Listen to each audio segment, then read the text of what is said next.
Vakfımızın Dünya Kudüs Günü ile ilgili basın açıklaması. Yerin ve göğün yegane sahibi olan Yüce Rabbimize hamdü senalar, rehberimiz Hazreti Muhammed Aleyhisselatu Vesselam'a selam olsun. Ve yine selam onun ehli beytine, ashabına, salihlere, şehitlere, sıddıklara ve yüreği Kudüs aşkı ile atan tüm Müslümanlara olsun. Kudüs eksenimizdir. Kudüs ve Mescid-i Aksa Allah Azze ve Celaluhu'nun mukaddes kıldığı mekan, Müslümanların ilk kıblesi, 3. harem-i şerif ve Kutlu Nebi'nin miraç noktasıdır. Kudüs, Müslümanların ümmetin vahdet ve birliğinin sembolüdür. Ümmet onunla izzet kazanır ve onun da esareti yaşar. Kudüs düştüğünde ümmet düşer. Kudüs düştüğünde insanlık düşer. Bu dava ümmetin ortak davasıdır. Kudüs İslam ümmetinin onurudur, izzetidir ve şerefidir. Müslümanlar Kudüs'ü özgürleştirmek ve işgalci Siyonistlerden temizlemek ile mükelleftirler. Tekbir! Tekbir! Tekbir! Bir asra yakındır ümmetin ilk kıblesi, İslam'ın mukaddes toprakları, İslam'ın ve Müslümanların en azılı düşmanları olan Siyonist Yahudilerin işgali altındadır. Büyük şeytan Amerika ve İslam düşmanı batılı devletlerin desteğiyle barbar Siyonistler İslam ümmetinin onuruna, izzetine, namusuna, kutsallarına göz dikmiş ve bize saldırmaktadır. Siyonist katiller ilk kıblemiz Mescid-i Aksa'nın hürmetini ayaklar altına almakta, orada ibadet eden Müslümanlara saldırmakta, en kutsal 3. mabedimize necis cismeleriyle girmektedirler. Kahrolsun İsrail, kahrolsun Amerika!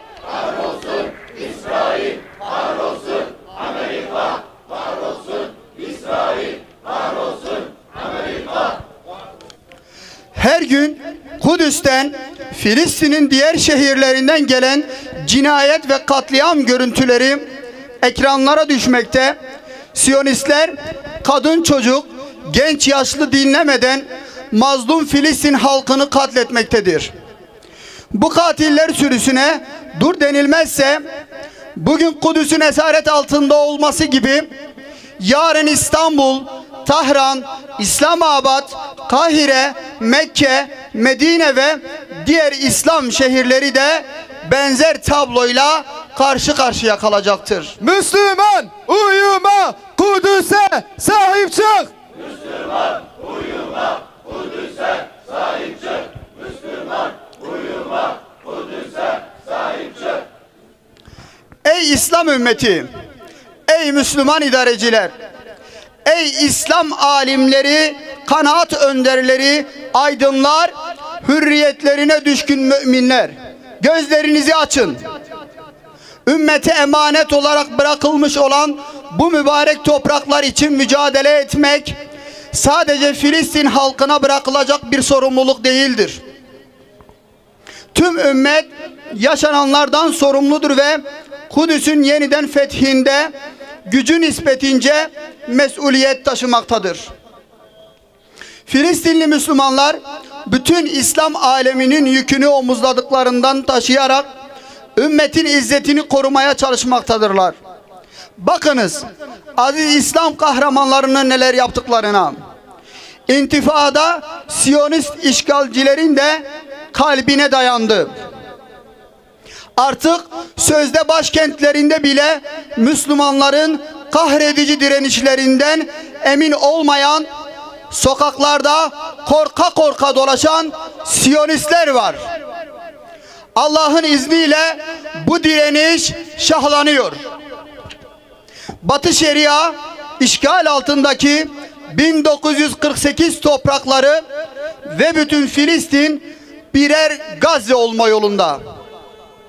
Yeni bir intifadanın ayak sesleri Siyonist işgalcilere kabus yaşatıyor. Siyonist işgalcilerin yıkılışı çok yakındır. Bu Allah'ın ve onun Resulü Muhammed Aleyhisselam'ın müjdesidir. Siyonistin korkusu Muhammed'in ordusu. Siyonistin korkusu Muhammed'in ordusu. Siyonistin korkusu Muhammed'in ordusu. Bugün bizler de bu davaya sahip çıkmaz ve Kudüs'ün özgürlüğü için üzerimize düşen vazifeleri yerine getirmezsek hepimiz vebal altında kalırız. Zalimlerin esareti altında zillet içerisinde debelenir ve ebedi alemde de bunun hesabını veremeyiz. Müslümanların ortak davası olan Kudüs'ü ümmetin vahdetine vesile kılmak, ihtilaf ve suni ayrılıkları bu dava için bir tarafa bırakmak ve Siyonist İsrail'e karşı yek vücut olmak gerekir. Bir ruh, bir dem, neftike ya aksa.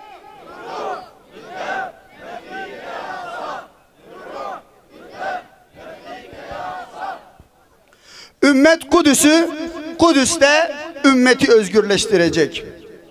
Bilindiği gibi bugün Dünya Kudüs günü.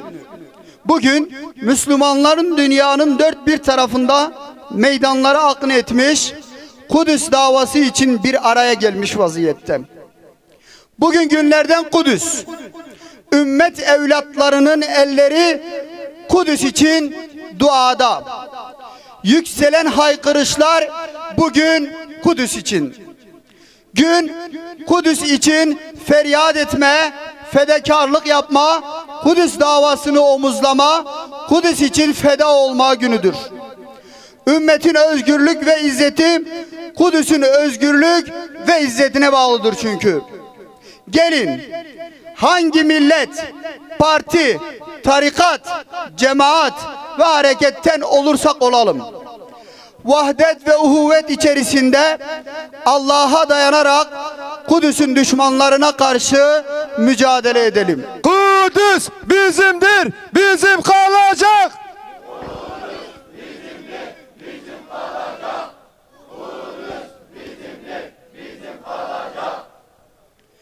Kudüs'ü özgürleştirerek ümmete özgürlük, bağımsızlık ve izzet yolunu açalım. Bu vesileyle tüm Müslümanların Kudüs gününü tebrik ediyor. En kısa zamanda bugünün özgür Kudüs'te ve Mescid-i Aksa'da kutlanmasını Yüce Rabbimizden diliyor. Bu dava uğrunda mücadele eden ve bedel ödeyen tüm kardeşlerimizi rahmetle, minnetle yad ediyoruz. Rabbimiz bizleri de bu yüce dava uğrunda mücadele eden şerefli kullarından eylesin. Amin. Kahrolsun İsrail, kahrolsun Amerika, kahrolsun İsrail, kahrolsun Amerika. Kudüs'e selam, direniş eden.